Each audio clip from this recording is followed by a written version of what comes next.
Saudi আরব, তুরস্ক, পাকিস্তানের মধ্যে হওয়া মক্কা প্রতিরক্ষা চুক্তি নিয়ে বাংলাদেশ ইতিবাচক অবস্থান জানিয়েছেন। চুক্তিতে বাংলাদেশ যোগ দিবে কিনা সে সিদ্ধান্ত বাংলাদেশই নিবে, এমন মন্তব্য এসেছে সরকারের পক্ষ থেকে।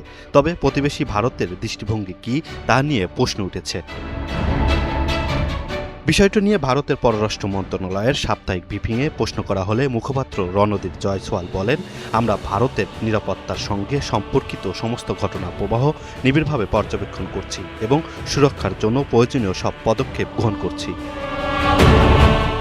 অর্থাৎ মক্কা প্রতিরক্ষা চুক্তি নিয়ে সরাসরি কোনো মন্তব্য না করলেও বিষয়টি ভারতের নিরাপত্তার দৃষ্টিকোণ থেকে নিবিড়ভাবে পর্যবেক্ষণে রাখার কথা জানিয়েছে নয়াদিল্লি। এর আগে বাংলাদেশের পররাষ্ট্র প্রতিমন্ত্রী হুমায়ুন কবির এবং পররাষ্ট্রমন্ত্রী ডক্টর খলিলুর রহমানও মক্কা চুক্তি নিয়ে কথা বলেন। পররাষ্ট্রমন্ত্রী জানান, মক্কা চুক্তিতে বাংলাদেশ যোগ দিবে কিনা সেই সিদ্ধান্ত বাংলাদেশই নিবে, এতে অন্য কোনো দেশের অস্বস্তি বোধ করার কারণ নেই বলেও মন্তব্য করেন তিনি। আমাদের মনে রাখতে হবে একটা কথা, যে এই প্যাক্ট এটা যদি বিস্তৃত হয় এবং এটা হচ্ছে বিশ্ব মুসলিম সমাজের আত্মরক্ষার একটি ব্যবস্থা এবং এটা আমাদের পরিবারের মুসলিম পরিবারের আভ্যন্তরীণ বিষয়, সুতরাং এইটা নিয়ে কারো অন্যান্যদের উদ্বেগের কোনো অবকাশ নাই। এদিকে ভারতের পররাষ্ট্র মন্ত্রণালয়ের ব্রিফিংয়ে বাংলাদেশের মানবাধিকার ও আইনশৃঙ্খলা পরিস্থিতি নিয়েও প্রশ্ন করা হয়।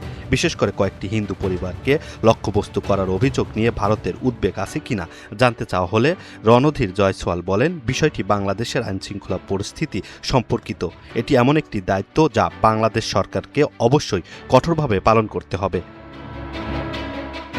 মক্কা প্রতিরক্ষা চুক্তি নিয়ে সরাসরি কোনো অবস্থান না জানালেও ভারতের নিরাপত্তার সঙ্গে সংশ্লিষ্ট সব বিষয় নিবিড়ভাবে পর্যবেক্ষণের কথা জানিয়েছে নয়াদিল্লি। একই সঙ্গে বাংলাদেশের সংখ্যালঘুদের নিরাপত্তা নিশ্চিতের দায়িত্বেও বাংলাদেশ সরকারের বলে মন্তব্য করেছে ভারতের পররাষ্ট্র মন্ত্রণালয়।